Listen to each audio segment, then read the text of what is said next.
welcome to the first episode of Behind the Lens. I'm Alyssa Knight. And I'm Mel Knight. And we have a very special guest with us today, Iran Garcia.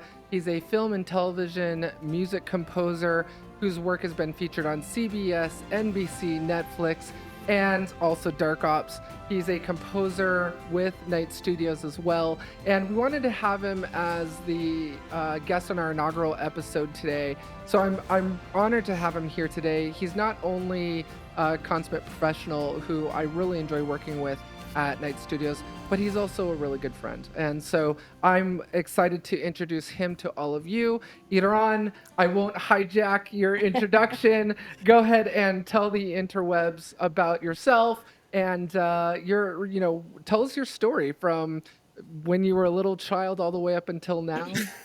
What's brought you into film and television composing? Wow, that's a lot. That's a very loaded question. First of all, thank you so much for having me, guys. It's really an honor to be your first guest here, and especially after having the pleasure of working with you guys for some time now. I started just like any immigrant would do. I was born in Cuba. What city in Cuba? The province is Santi Spiritus, so spirits of saints. Okay. Everybody wow. kind of knows Havana. It's like, no, there's a bunch of others. I heard Cuba's beautiful. I've always wanted to go there. Have you gone back since? Yeah. After coming to the United States in 97 or 96, I returned pretty much every year visiting family until 2006. And then I had a certain so experience. All your family's still there. Not all my family, probably a good 40%, 30% left. Okay. The rest have kind of scattered between coming to the US or moved to Spain. But yeah, I haven't been back since 2006. It's a beautiful country, but unfortunately, it's a country that has been frozen in time for 70 years. Right. So, Yeah, there's still I don't know if this is true or not. At least it's true in film in Hollywood. They still listen to a lot of 1960s, 1970s, and 1980s music, right? Yeah. American music? American music is very it's a hit and miss because of the relationship, the dynamic between Cuba and the US. There was a long period of time where if you did anything American culture related, listen to the Beatles, grew out your long hair, skateboarded, anything, you would be thrown in jail. Probably still. Oh. Yeah. You're kidding. No. Even because I thought the trade embargo was lifted. And so I would think that after the embargo was lifted. So the trade embargo is one thing. That's just politics, shaking hands. All right, cool, we're going to play fair. But what happens in, behind closed doors, the perfect example that I can give you of how Cuba kind of was is if you watch the movie V for Vendetta. That's really what Cuba was in the 60s, 70s, 80s, and even still. Oh, wow. Like, for example, when my mother, when we got news that we had won the visa lottery, which is how we came to the United States, you can't really tell anyone about that because if others find out that you're leaving the country, they egg your house, they throw concrete blocks. So Cuba So you're seen kind of like as a traitor with the local community. Yeah. So for the longest time, for so many decades, and again, that's the whole nature of communism. It's one big cult. So for the longest time, is patria o muerte, which is kind of like it's either us or death. So now the new generation has changed that, and it's like, it's us or life instead of why should it be death, So, but anyway, that's a whole. So we came to the U.S. And just trying to make a life. My parents making a life for themselves. They went from huge accolades, PhD, doctor, psychologists, presidents of universities, to pretty much starting at ground zero or -5 here in the United States. Because at that time, it doesn't matter what you did in Cuba, you kind of had to start from ground zero here. Now it's a little bit different. Picked up a guitar, at age 8, not really knowing what I was doing. you know, it was either sports or a guitar. So I picked guitar, and I kind of started getting into classical repertoire as a little kid. Okay. But my love for, which is kind of like a full circle now working with you guys, my love starting like around 10 or 11 was video editing. You know, I remember, yeah, Oh, you're kidding. I didn't. Okay. I remember getting a Windows ME, which was the biggest flop in Windows history. Windows ME with Emmy stood for like media edition or well, something. Yeah. that was between Windows 98 and Windows XP. So with 128 megabytes of RAM, and I remember Not that just XP was any, yeah. but it was a lot better than 98 for sure. And Yeah. I remember just downloading a bunch of skateboarding videos online and recutting them and just being Oh, wow. completely enamored, you know, obsessed Oh, with just how videos are edited. And like you can wow. completely change the story of things just by the different cuts. And then Yeah. putting, you know, songs from, you know, downloading songs from online and you know, music supervision at the time, you know, for a 10-year-old. And that's how I kind of started with just editing, you know. And then I kind of left that because, you know, there's just so much that you can, the computer will keep crashing. I was like, well, this is not going to Right. get anywhere. Now, what were you using? What editor were you using at the time? It's just Windows Movie Maker, you know. Movie Maker? I, Oh, so Wow. that's Great this one. is how obsessed I was. I would download the videos on at home, and because the school that I was in had faster processors, I would put all the right. videos on a flash drive, and then I would finish my assignments, you know, in math class or something like that. And then while the teacher wasn't looking at our stations, I would just edit the videos while she wasn't looking. So that's kind of how I started, and then I kind of picked up the electric guitar as a teenager. Kind of got introduced to the world of rock music because Okay. a quick side note about me, and a lot of people can't really understand this when I tell them, is because of the nature of Cuba and not really, you know, I never went to a movie theater before the age of 7. I really didn't know what music was until age 8, age 9. Oh, wow. So my first introduction to music was rock music. And I was like, oh, this is so Okay. awesome. But then I started learning, you know, other genres and all. And it's like, who are the Beatles? Who's Jimi Hendrix? And I was like, you're a guitar player and you don't know these things. So there was a lot of me having to learn American culture. Okay, so rock music was very much like the hair bands of the 80s, and those Classic rock, were yeah. your musical influences in your formative years then. That's how it started. And Okay. that's through rock guitar. But I still had a huge passion, which kind of lends its way to film music. I had a huge passion for the romantic era of classical music. You know, Okay. Oh, nice. melodic lines, thematic, and all that stuff. Bach, I I could care less, just because it has no emotion. You know, at least to me. Yeah. But that's something that has always I could always see within the timeline of my life. I've always gravitated towards music that just makes me feel something and makes me Yeah. have internal conversations with myself. Yeah, I'm more of a Vivaldi girl myself. Not really. Well, he was the Yeah. rock star of his age. You know, that's literally Yeah. he was the Axl Rose of his time. Yeah. Yeah, for sure. So then through my teens, I started learning how to produce music, how to work with other people, how to collaborate. And then I started. So for those in the audience who don't know what exactly that means to produce music, can you kind of explain Yeah. what that journey was for you? Yeah, so music producing is pretty much no different than when a painter looks at a white canvas and in his palette he says or she says or they say, I'm going to use reds, blacks, yellows, blues. So you have some sort of idea of how it's going to look like. A music producer works Okay. the same way. Here's someone playing piano and singing or playing guitar, and then a music producer kind of starts coming up with these sonic textures in their heads of just it could go this way. They kind of foresee how it's going to sound like from the very beginning. Okay, so they kind of define the finish line or what the final product or score needs to look like, and then works backwards from there. Exactly. And then Okay. through budgets or through restrictions and through the creative process, then you start refining what's possible, what's not possible. This works, this doesn't work.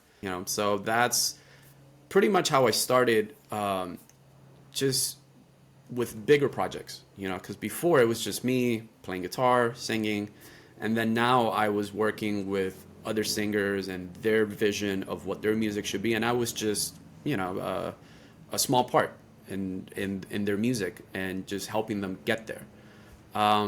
So you identified this passion for producing, working with other very talented artists, musician yourself as a guitarist.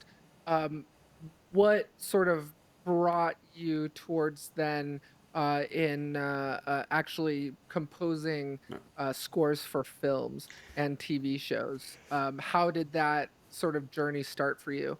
So I pretty much decided after a good decade of teaching music and teaching music production in Miami, I noticed that the fire was gone.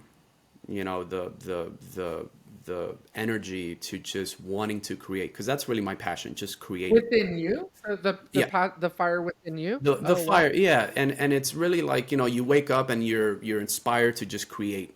And for me as an educator, um, public school educator, which I love teaching, I love working with students, but there's a certain side of teaching which is another topic that I didn't feel that fire anymore. So I was like, you know what, I need to find myself again. So I did my master's with for music for film and TV with Berkeley College of Music in Okay. Spain. I thought I was going to Boston because that's where they're located, and it was actually in Spain. So it took me Wow. out of this comfort zone of what is the United States, and it gave me perspective. It gave me much more patience of just understanding and accepting that there's a completely different life and planet out there than what we know, here in our states. And then pretty much when I came back to the States, I realized that, you know what, I've always had a really difficult time with memorizing lyrics. And I always ask myself, I wonder if there's a career option where it's just instrumental music. And that's ultimately what led me to film scoring, because it's mostly Hmm. instrumental music. Every now and then I write a Right. song with lyrics and I work with vocalists, but that's kind of how I decided to completely commit to music for film and TV and media. Now, correct me if I'm wrong, keep me honest here, but I did see recently, I don't know, I'm trying to remember what year that was, but you actually now teach a course uh in composing for film and television at a university. Yes, thank you for bringing that up. So I Yeah. realized here in LA that there was something missing. And again, and I think this is a lifelong question. Are you happy? And Oh, I asked that on our first date. you know, But yeah, it's a very powerful question, and it's such an especially asking yourself. and it's such a cliche, or we think it's a Yeah. cliche, right? Because it's like, well, it's easier said than done. But what does it really mean? Are you happy? And for me, ever since certain health issues with family and all that, I just like, you know what? We only have one life, and it's very short when you kind of think you know, of the grand scheme of things. And because of my work kind of revolves 95% in front of a monitor, computer screen, it does a lot to you psychologically and mentally.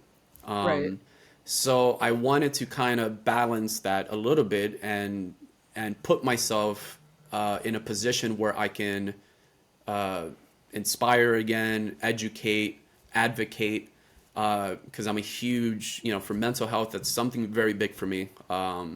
And so I kind of landed on going back to education, but not public education, but more higher ed. So now I've been working at College of the Canyons, where Okay. I'm part of their music program, teaching soundtrack production and also music business. where I'm That's able to amazing. kind of, not just educate them towards how the industry actually is now, because it's so different compared to 10 years ago, or even, or Oh, yeah. even 7 years ago, but also help them advocate for a healthier career path, which is something that, having done the whole educational thing from both sides, they really don't cover here in the States. They don't prepare you for what it's actually going to be like, to One be. of the things that I leverage in teaching opportunities is also learning myself. I feel like, that you can't really say that you've mastered something or are developing a mastery for something unless you're able to teach it to people, right? If you can't teach it, then how can you say you've mastered any one particular subject?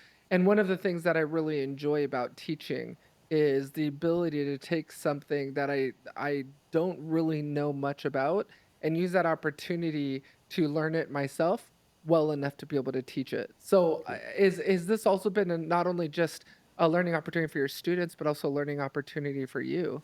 Absolutely, absolutely. It's my passion in life, aside from just creating, is really, how do we go from one era to another? Is through the passing of knowledge. And for me, I kind Right. of fell in love with that concept at a very young age of just everyone, I don't care what profession you're in, we teach one way or another. We pass information from ourselves to someone else.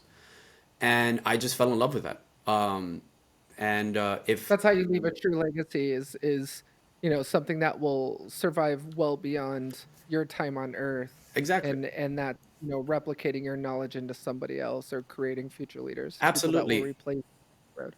And us, in the film industry, that we're here, I think we have such a great opportunity to pass on the stories of our time, and everyone has obviously different stories.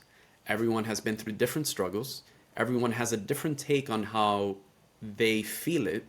And I think that's really where I personally see the film industry going, once we get past the strike, is really the industry realizing, what, we need to cater more to everyone's story, not just a very small percentage of people. And what you Yeah, it's a guys are. good kickoff for. Oh, go ahead, Elon. No, no, no, Finish. please, Mel. Yeah. I was just gonna say, being that you studied in Spain, you moved back to the States. Do you think there's a wide range of diversity in your particular career path, or do you think there's a gap in what you're seeing here in the States versus what you're seeing overseas? There's a huge gap. There's a huge, huge gap, and even more having moved to LA. Uh, it's it. You don't get to really see what's out there until you move outside of your comfort zone. Because your comfort zone is what works for you. Having lived most of my life in Miami, that's all I knew. But Miami is a melting pot of culture, so it's like, okay, this must be the whole country. But having moved to LA, you kind of start realizing of just, okay, this is why films and TV only cater to a certain demographic, even Mm, though 90% of the workforce behind the camera is pretty much all diversified. But what's in front of the camera, that's really what we need to work on, because that's really what what inspires kids in front of a TV screen or in a movie theater, is seeing themselves in those characters. clearly there's an issue here, whether it's whitewashing or, a lack of representation of women, and minorities. What do you think is the solution for that? Is it like what can be the impetus for that change? It's the first one that needs to happen is trust. But Mm, a business doesn't work on trust. A business works on profits and losses. That's really the only way. So using that concept to then leverage the conversation, what's the biggest film of 2023 right now? Barbie. What is Barbie about? It's not about on the outside it's about a toy, but it's about right. female and male dynamic. It's about mental health. It's about pretty much the fact that we've been conditioned to live our lives a certain way, and the moment that we start questioning things, we actually see our self-worth and we see our full potential. That's really what Barbie, at least to me, is about. Obviously everyone has a different, There's a lot of undertones for Barbie, that's for sure. And I think that's a big impetus to its success in the box office. I think what last night we discovered it had reached around 700 million Over 2 billion. worldwide. no, 2 billion Oh, okay. worldwide. Yeah, two Oh, billion. Two wow. billion. Yeah, Oh, Yeah. really? Oh, that must have been just in the United No, I States think you then. were researching Oppenheimer, Okay, okay. which again, I think, your point is it's reaching a lot more backgrounds, a lot more cultures, a lot of people can resonate and can relate to Barbie versus Oppenheimer, which is a fantastic movie. I think we saw it 3 times. love it. Yeah. You're getting a certain niche of people going to watch it. But I Yeah. think Barbie, you're bringing your kids, grandparents, friends. I think everyone relates and resonates. I think you're right. I think it's the It's underlining piece a absolutely, little bit more. and we kind of. Yeah, and I just, sorry, go ahead, No, no, no. Idar. Go ahead. Sorry. No, I was just gonna say, it really is. I should be fair and say that it's not just a lack of representation of women and people of color, but also LGBTQ. More transgendered actors and actresses, and like you said, in front of the lens, but also behind the lens. And as you mentioned, trust by the studio and hiring a trans actor, casting a trans actor, or hiring a trans actor for being a DP or other critical roles, Right. and as or also a director. So I think I know the film festivals. I think some of the bigger ones like Sundance, um, Tribeca, they ask those questions when you submit your film. Do you identify as trans? Do you identify? Are you a woman? Are you a person of color? Wanting to try and help change those numbers because they do definitely need to be changed. Yeah. Absolutely. And it's always, you always have the devil's advocates. It's like, well, it should be about the content. It shouldn't be about the category or what you classify as. And it's like, well, if it's about the content, well, it's not even playing fields. It will never be even playing fields. And that's why we have to Right. ask, are you Latino? Are you, trans? Are you female or male or anything like that? It's so that it's Right. just the plus one or the plus two, so that way we can somehow be at an even playing field. You And we, know, I it's really interesting we're bringing up the diversity question because you and I just saw, I think, one of our most favorite films in the last, I guess maybe of this quarter, right? When we saw over the weekend the movie about the migrant farmer who became an astronaut. Right. oh, yeah. 1 million miles You away. Did love you that watch that film. film, Idron? I just added it to my queue last night. Yeah. It's Yeah. it's based It's on a true great. story, Yeah. Yeah, right? it's a So it's beautiful based on a story. true story, and it's really interesting because so his family worked the farm fields. I won't spoil it No, for no, you, I know the but plot. Yeah. basically, yeah. So basically, yeah. His family. For those of you in the audience who don't know about this film, his family would cross the border back and forth into Central California and work the farm fields. And from a very young age, he had always wanted to become an astronaut. And it was, such a radical idea for the child of a migrant farmer, who also worked the fields himself to become an astronaut. And he did. He climbed all the way up to working for Lawrence Livermore National Labs, LNL, to actually finally going to NASA and becoming an astronaut. And now even owns his own company, engineering company, and And also a winery. vineyard. Yeah. Yeah, Terra Luna Yeah. Vineyards and Terra Luna Engineering. So beautiful story about an immigrant working his way up and within the United States and the corporate ladder and going after his dream.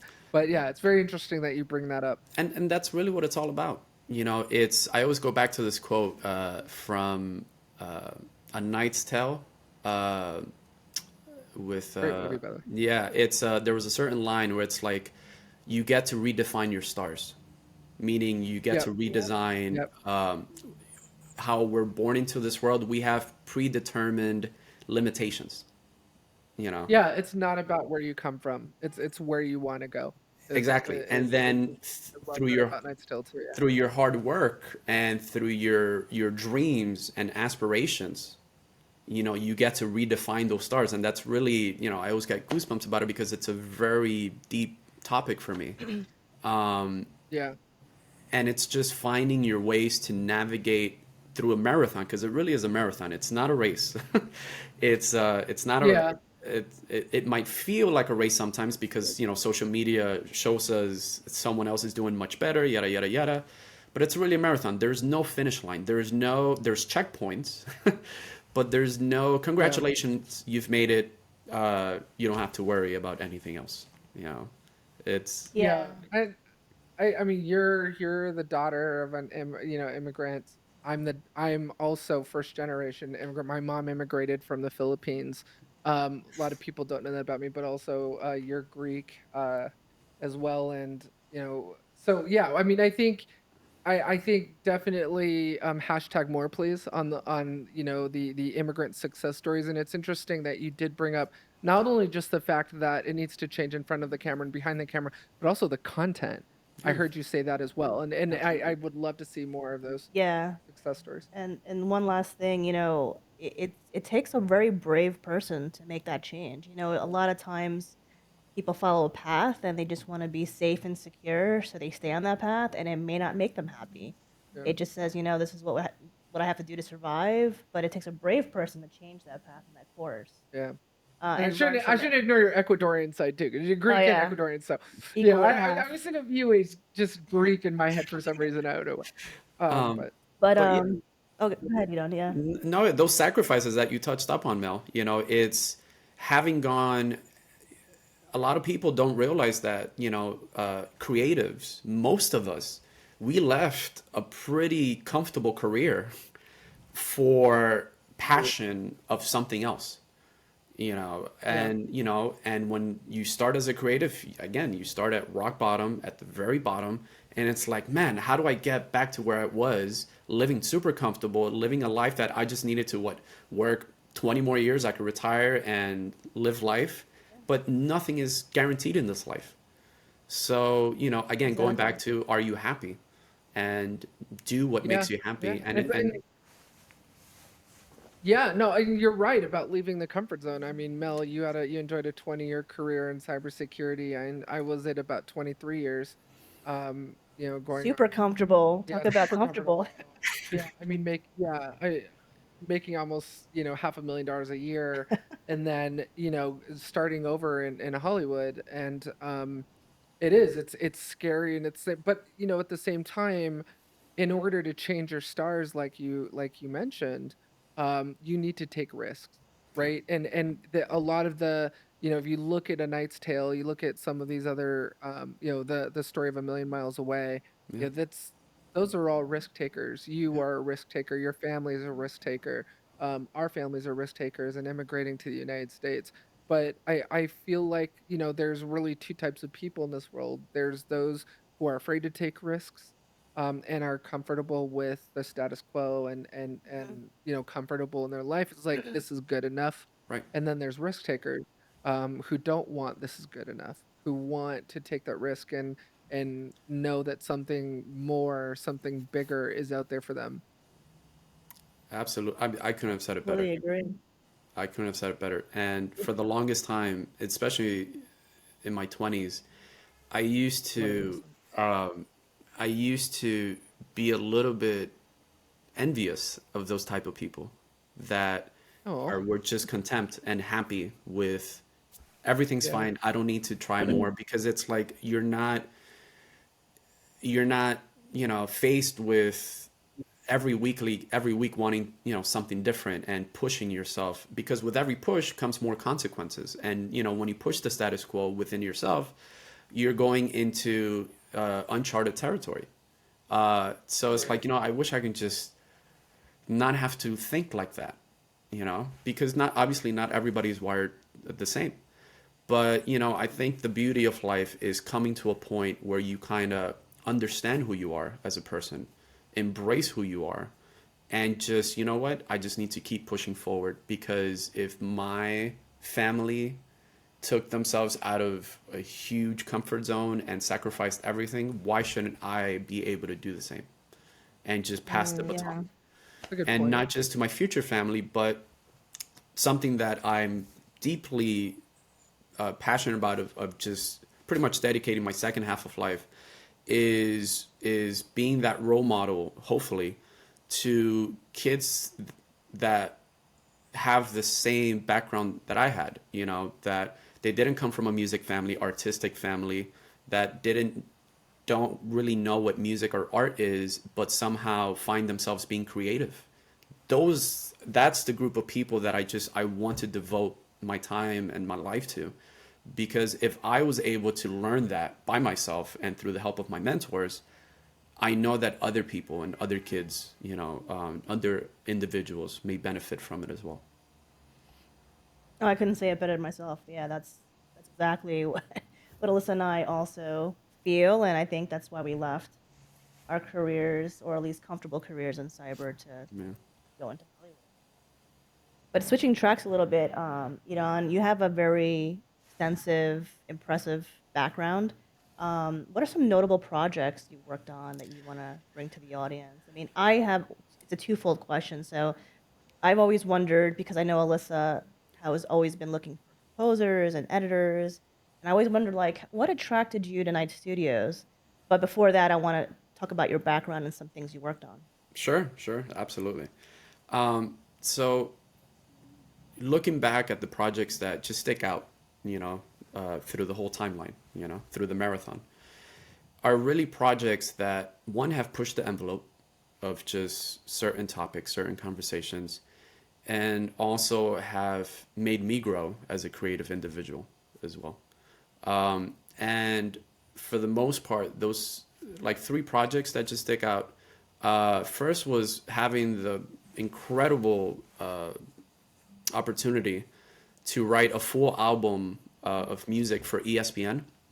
And the reason Oh, why, wow. yeah, and the reason why it's so special for me is because when we think of sports music, or athletes, it's like, oh, they can do anything, they're always at 100%, they're kind of seen as gods, it's like the general population for the most part, But what we don't really think about is about all the pressure that athletes go through in order to deliver every single game, through their training, in front of the cameras, 3 nights a week for their games, having to portray, the image of what a positive athlete should be and all that. So the music that I was commissioned to write was actually more, which is used for their dramatic long story formatting for sports. Mm. So pretty much I dived into the mental health part of what an athlete must face behind the door, behind the scenes. And that's what the music kind of concentrates around. The Is struggles. there is there homework that you then had to perform? Like, did you spend, weeks watching football games, or weeks watching documentaries on sports athletes? What was your homework process for something like that, to go from doing what you were doing to, being commissioned to score for something for ESPN? I mean, what did that actually process entail?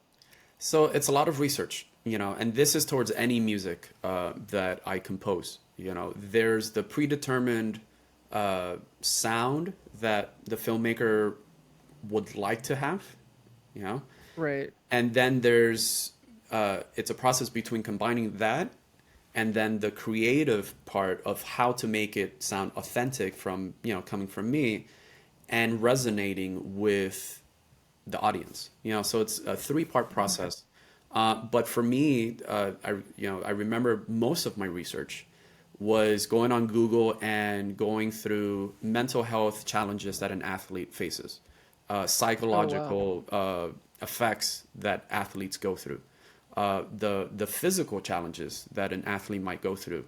You know, it's we see when we watch a game or we watch a sports film and all of that, for the most part, it's like victorious, positive, epic sports rock music and all that stuff.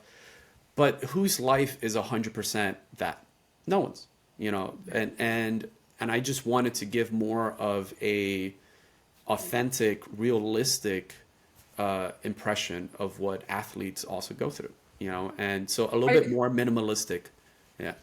Yeah, I feel like that homework process, that research process that you go through as a composer, is the difference here, where you could clearly tell if you look at our content, if you look at our franchises before we hired Iran as our composer to compose for Dark Ops, and you look at the episodes that he composed a score for, you can see a clear difference Oh, for sure. between his episodes and ones where, I'll fall on my own sword here, where, we were trying to figure it out and thought it was nothing more than just going on something like Epidemic Sound and finding a song that we like, or that we felt was appropriate for the scene. There's just so much more than that. I guess, dare I say, the psychology of music, that you understand and that you get as a composer, where it's just a lot more than just going on a royalty-free music site and finding a song that you like and you feel is Yeah, I think appropriate. that was a big thing for me, only because I love music. I love every type of genre. And for me, growing up, music was a big part of my life. Before I even owned a TV, I had a radio. My parents gave me a choice and I chose the music. So when you came on board, the one difference I recognized was that before, music sounds cool, right? But you actually kind of drove me into the scene. So I actually felt emotionally tied to that Immersed scene. in it. Yeah, and Yeah. it was like, wow, that's phenomenal that you can do that to an end user or an audience watching that particular scene or that movie. And that's what really drove me to say, like, yeah, we need to like make sure we bring him on board for the entire series. Oh, thank you guys. That means a lot. That means a lot. It's Yeah. it So, oh, sorry, go ahead. no, no, no. It's a process, and it gets more and more effective every time, through the communication and through the trust and through just the creative flow of, the directors, the producers, the editors, and the composer. Because at the end of the day, we're all trying to do the same thing, which is just tell a story and tell a story to the best of our abilities. It's just different languages. So then the filmmaking process is, how do we use the same language to just tell the same story? I don't know if you wanted to button up the ESPN thing, if there's anything else you wanted to add to that. But in addition to ESPN, I know that your work has been featured on a lot of very impressive platforms and franchises, that I'm sure you would want to go into. And we could probably do an entire show on each one of No, those, that's fine. especially the show for Oprah's own network. But uh, having said that, is there anything you want to add to the ESPN story? And also, if not, is there another project that is near and dear to your heart that you want to speak to and highlight? Absolutely. It's so the ESPN one, and then the two other projects was it was a streaming series that I worked on in 2019. I did post audio for it. I didn't do music for it, but because I was so compelled and moved by the plot of the series, of pretty much, it's Dewey Jared's King Esther, and it ended up getting daytime Emmy nominated 4 times in 2020.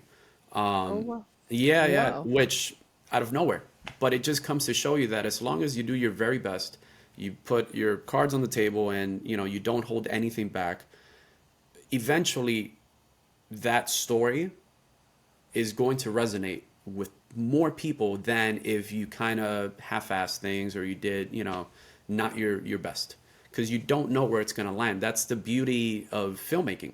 Once you release something, You don't know who's going to watch it. You don't know who's going to share it with their friends, or if it's going to end up being nominated out of nowhere with something like Yeah, that. I should have started the show off with your introduction with just four-time Emmy nominated composer. Bam, done. No need for any other introductions. That would have been the way I should have started out the show with your No, introduction. it's and it comes to show you. And again, I didn't write the music for it. But once you believe in something, once you completely support a story or a project or a production, you just want, like for with Night Studios, you just want to support however you can and however you can be a part of it, because that's how a movement gets started, through the growth and Yeah. through the size of the community. And Dewey Jarrett is brilliant when it comes to telling unorthodox stories and present them in, and I tell him all the time, I'm presenting them in an HBO-esque format to the mass. And yeah, it's a beautiful story, talking a series broken down about a trans person in Louisiana waiting to get her big break in an audition, but then Hurricane Katrina hits, and then she doesn't get the opportunity. So it kind of just follows her through surviving in New Orleans, making ends meet, through very unorthodox ways, but I've admittedly not seen that. I No, I we, haven't we seen should that. watch it. yeah, Definitely. it's online. It's on YouTube, and it's picked up a lot of. I mean, obviously, to get nominated, it picked up a lot of press in 2020. But Well, because, and I was so excited to attend the ceremony and all that, but because of COVID, everything was zoomed, so it kind of took out the yeah, joy right before the of end of the yeah world. and all that. But then to cap it out, then the third one is really, and not to be cliche or anything like that, but it's been working with you guys. As a kid, fresh out of Cuba, my first film that I watched in a movie theater, period, was Deep Impact. And, watching a film bigger than Great movie. life, epic action, some cyber, security in it. It kind of drew me in as, this is what movies are, and then watching Yeah, Armageddon Yeah. after that, and then movies like yeah, Enemy of the State, where it's just like, what? And I fell in love with that. And I've always been a huge tech person, watching screensavers as a kid, tech TV, and just, falling in love with the digital world. And I really, all of that kind of was hibernating inside of me, for so many years. And when I came across, I don't know if it's Scorched, one of your projects from last year Scorched or two Earth? years ago. What was that? Scorched Earth? Yes, Scorched Earth. Yeah. And then I was like, wait a second, this has a cyber part to it. This has action part to it. This is definitely, trying to satisfy that creative outlet. Um, and I reached out. I didn't hear anything back for, I think, 5 months or 6 months, which is Oh, Lord. which is completely normal. dramatic with Night Studios is someone will reach out and it's like, well, I think like a year later or something, we'll get back to them. But yeah, sorry about that. It's completely normal in this industry where you send Okay, out an email, you send out a link, I don't think of that and now. you don't hear back. Most of the time, you don't hear back. But what I like to do, and again, going back to uh, putting all the cards on the table and being as Mhm. authentic as I am as possible. And you know what? Just hoping that that transcends through an HTML text conversation with someone you've never met.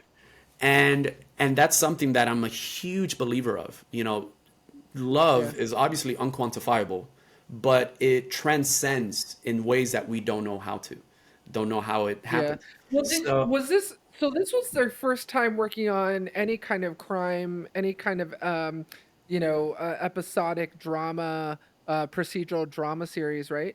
So I've worked on dramas before, and I've worked on crimes before. I Okay. actually love working on Oh, okay. crime Oh, productions. really? Okay. Yeah.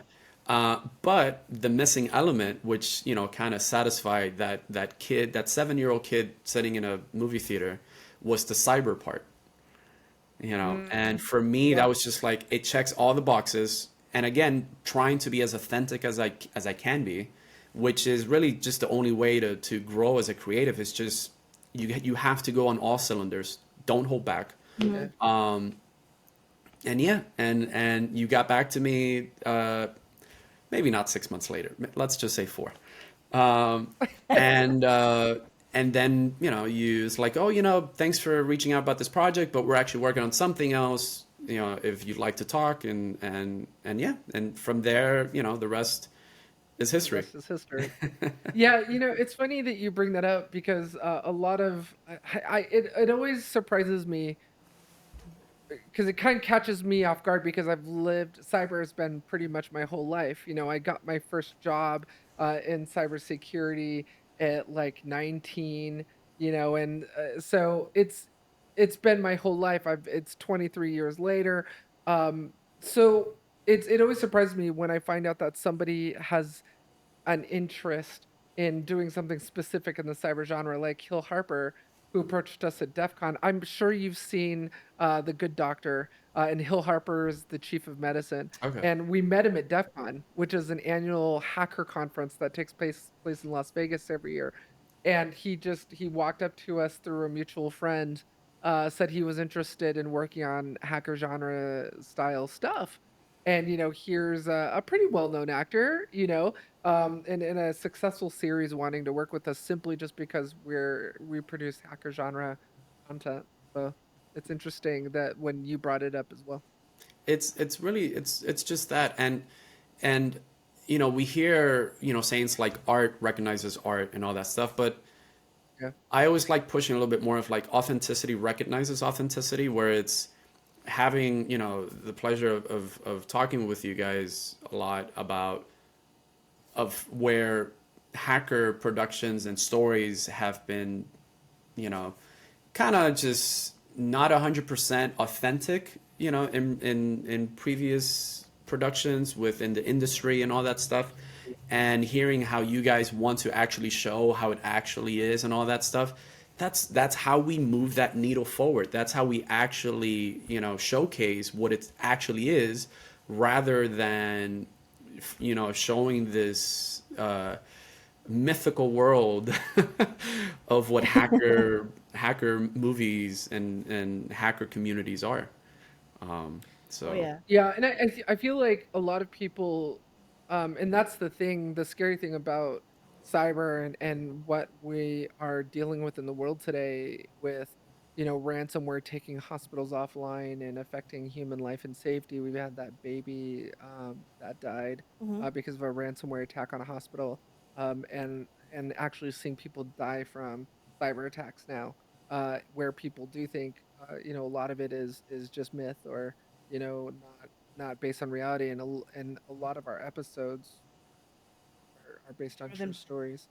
yeah. So yeah, I mean it's really interesting, and I feel like at the same time we're not just entertaining people but also teaching people about what is actually happening out there that doesn't necessarily make it to primetime news or Twitter. Yeah, I agree. I think it's, to demonstrate somebody behind a keyboard doing something, to translate that to the audience of what actually the purpose and the end goal of that person doing those bad adversarial attacks is, I give Alyssa a lot of credit because she's taking these loosely real life scenarios and translating them to a script, and also teaching something on the back end of what's in our world, which is also very, complicated and complex. It's very easy to go into a room and then show a whole bunch of defenders and adversarial attackers, but all they're doing is sitting behind a keyboard. I think nowadays, a lot of attacks happen over cyber, over the cyberspace, because it's easy. They don't have to travel anywhere. They can easily hire somebody from anywhere, really intelligent young people to attack a hospital or attack an energy, let's say, entity or any type of financial. So I think it's really bringing that story to life, and storytelling is the hardest part. But I think we're getting better at it, and of course with music, I think. Hey, Iran, what kind of homework did you have to do for composing for Dark Ops? Research or did you not do any? Did you just dive right in based on what was happening within the scene? Yeah, well, I mean, going back to that research is a lot of so a big misconception of from both sides, from composers thinking of like what it actually takes to write music for something, and then also from filmmaking world is a lot of people think that, oh, we get a video and then we just start composing, you know, Right. but a lot of it is trying to understand what us composers sometimes we forget, is that the storytellers, the writers, the producers, the directors, you guys have been working on these stories for years, sometimes, and the composer just comes a few months prior to the release. On a series is different because it's episodic and seasonal and all that. But the real challenge is trying to understand what the story means to you guys first, Mhm. and then pretty much asking, okay, is there any type of references, that you kind of wrote the script to or that you envision it having? And also, how do you want the audience to feel like, because cyber, just like most genres, like any genre, it could go one of two ways. It could go the stereotypical way, which is very digital and, or it can be more of a dynamic way to kind of supplement and complement the performances on screen, because music means nothing if it doesn't match the performances. You can have the best music in the world with subpar performance and it doesn't really match, and vice versa. You could have amazing performance and a subpar soundtrack and it just doesn't resonate well. So it's finding that balance between both sides, that really, that's really what my my obsession with filmmaking. It's figuring out how a scene works from all the angles, not just the music. Music is the last thing, but it's figuring out why did that actor blink a certain way or move their hands a certain way or walk at a certain pace, or is a little bit more astute in from this angle, or the tone of voice. Everything is uh, a factor of what sound to use, believe it or not. At least that's how I compose music. Other people do different things. That's their way of working. But for me, I love diving into the actors and the writers' mentality of why did this happen? Why are you acting this way? And what what kind of drives you to do this? Because again, Yeah, music is just an extension. we should announce the fact that the season one soundtrack is now available for Dark Ops and Mm. available for people to stream on Apple Music and Spotify and other sites as well. So we're Super excited. congratulations on that. A huge undertaking, and we're really proud of how it turned out. Yeah, it was definitely a work of love, and I love the fact that it's now out there, for anyone to hear, and hopefully through the different seasons we'll be able to hear the evolution of Yeah. of the Yeah. show through its soundtracks. So I know I speak for Mel when I say this, and because I feel like Mel and I subscribe to the same school of thought that we want to work with people that aren't necessarily just there for the paycheck, right? Because I feel like if you look at there's two types of people in this area where they're really just doing it for the pay. And then there's the people who do it for love of the game.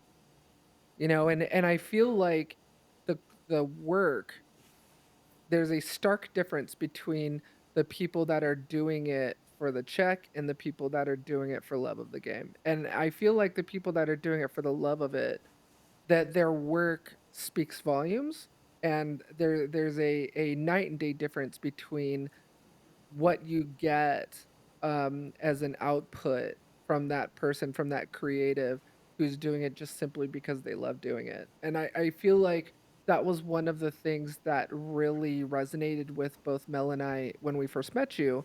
And I know when in my first call with you, it really just came out and was evident that it was very endemic to your personality, in that you are in it for the love of music and learning, and that really resonated with me when I met you. And those are the kind of people that I like to work with. And Mel knows I use this analogy a lot about the Stones Mason. Have you heard me tell this story Which one? about the Stones Mason? No. So great story, and I can't take any credit for this. It's but it's a story about two stones masons. One was, both of them were in just blistering heat, building uh, just building walls for a building. Right. So the first person. He walks up to him and say, "Hey, what are you doing?" He's like, "Look, I'm not making much pay, but I'm building a wall, right? I'm taking these different stones and eventually it'll be something, but the pay is good. It's I'm working this blistering hot heat, and but the as long as the check clears at the end of the day, I'm happy." And then this gentleman walks a few feet down and meets another stones mason, and he asks him, "Hey, what are you doing?" And the stones mason says, "I'm building a cathedral." Right. The first guy that he met said, "I'm building a wall." The second guy said, I'm building a cathedral. And one day my children and my grandchildren and my great grandchildren will be driving down the street and they'll see this cathedral and know that I built it. And the pay isn't good. It's not the greatest. It's hot out here, but at the end of the day, there'll be a cathedral in my place. And for me, that is the person with a love for the game. And those are the kind of people that I want to work with, just because they're just so inspiring. Yeah. Yeah, I agree. Yeah. And it's just, for me, it just goes back to how love transcends through certain Right. things, through It's frequencies. infectious too. Huh? It's very infectious too, Absolutely. and it's kind of like that whole, the bad apple spoils the bunch. We've had that on the crew where we'll hire somebody and they're there for the wrong Yeah. reasons, and they're constantly complaining about this or that, and it that in itself is also very infectious and can affect the morale of the team. And then you have the people who are there just because they love being on set, or they love being in Da Vinci, or they love being in Avid or whatever. And they're doing it because they love it, and they want to leave that legacy, they want to leave their mark. And that's really what it is. It's there's, again, going back to the two types of people, is there's people that just want to get rich super quick, and they think Yeah. that, oh, if it's I'm going to charge you a bunch of money, but that's not going to get you rich. That's just going to get you lucky once, and that's about it, if it happens, right? But for me, and Right. again, the way that I was raised, and just the way that I view life, is I either commit 100% or just don't do it at all. And that's why Right. I only work with certain types of genres, because those are the ones that I can give 100% of myself, completely be authentic, and be all in. You're never gonna get 99% of me. And budgets is, a lot of people think that, oh, if it doesn't have a certain budget, we can't do it. Well, that's just one way of thinking or looking at it. It's, fortunately, we live in an age where, through technology, anything is possible with just a little creativity of how to get there. But yeah, you just have to be committed and want it for the right reasons. Which at the end of the Oh, day is just to serve the bigger purpose, which is just a story. Yeah. oh, Yeah, it's telling the story. I'll ask one more question, then I'll let Mel bring us out. Um, so I like to ask it Yeah, for my last question. I always like to ask something really deep. So sure. prepare yourself. Feel free. Um, Is there anything in your career in composing music, composing a score for a film or television show, that if you had this time machine, you can go back in time and change or do differently, what would it be? I'm gonna start it off with the reply with this. Our life is really just a result, a moving result of our history, of our actions. You know, some bad, some good, some ideal, and not some just not ideal. But at the end of the day, our present self, the way, you know, the reason why we're having this conversation right now and me being a part of Night Studio is through all of my previous decisions, professionally, creatively, personal, that I've done in the past. If I would have done them differently, who knows? I might not have been here. And I'm a huge believer of that. You know, we see things sometimes of like, oh, I could have done this different and all that, but we don't know. Kind of, you know, tying in the, How that would have changed things? yeah, exactly. Uh, and because I'm a firm believer of multiverses and all that stuff of just of different world, not trying to plug in Marvel, but just different worlds out there. We have to own what we do, and just and again, as long as you're 100%, you do your very best. The result is out of your hands. And I started this career with that mindset. You know, I know I'm not going to be the John Williams. I don't want to be the next John Williams. You know, some people do. That's great. But for me is trying to do my very best in every single project that I do. As challenging as it may feel, as impossible for some projects, there's always going to be a way. And it's kind of like a Rubik's Cube. You know, you have to figure out how it's going to work and then just go for it. But what I would have done differently, it's really hard. It's really hard thinking about that because there's just so many variables and conversations. And oh, if I would have asked this question instead of this one, we would have gotten to the result sooner, or we would have gotten to a different music point. You know, with filmmaking, there's just so many variables. I see it as one big science experiment, you know, and you change one amount different, and it changes the whole outcome. And that's just how I see art, you know, and again, it's what inspires me because it's never going to be the same, ever. So you wouldn't change anything then? But not because I feel like it was correct. No, because I'm so passionate towards the creative process. I love improvising. I love feeling uncomfortable towards not knowing what's going to happen. So that's just who I am. You know, I walk into the kitchen and I don't know what I'm going to cook, and at the end, it's something delicious. But I put myself in those situations, and I Yeah. do. And music is an extension of that for me. So, what I would have done different,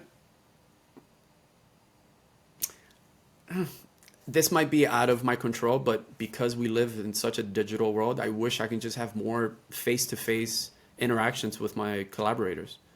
You know, because Oh. yeah, and obviously, And he actually, so like actually sitting in the editing room with me, for example, when we're working on post production I for a would show. so love that. And Yeah. not to voice opinions or anything like that, but just to one of the most funnest experiences that I've had for in a project had nothing to do with music, was just being on set and watching it Oh, being filmed. yeah. Because it put me into that, you know, what the actors were feeling, what the director was feeling. And so when it came time to write music, I was like, okay, let me put myself back into that day and kind of write music as if I was there. But Yeah. obviously, that's not always possible. You know. Yeah, well, as you know, Tego's signed up for another season, so we're excited. I know that'll most likely change moving forward, and I would love to have you on set in production and have you be a part of that. Get more immersed in the actual development of the show. I think it will help a lot in you creating what I like to say is the music is the soul of the film.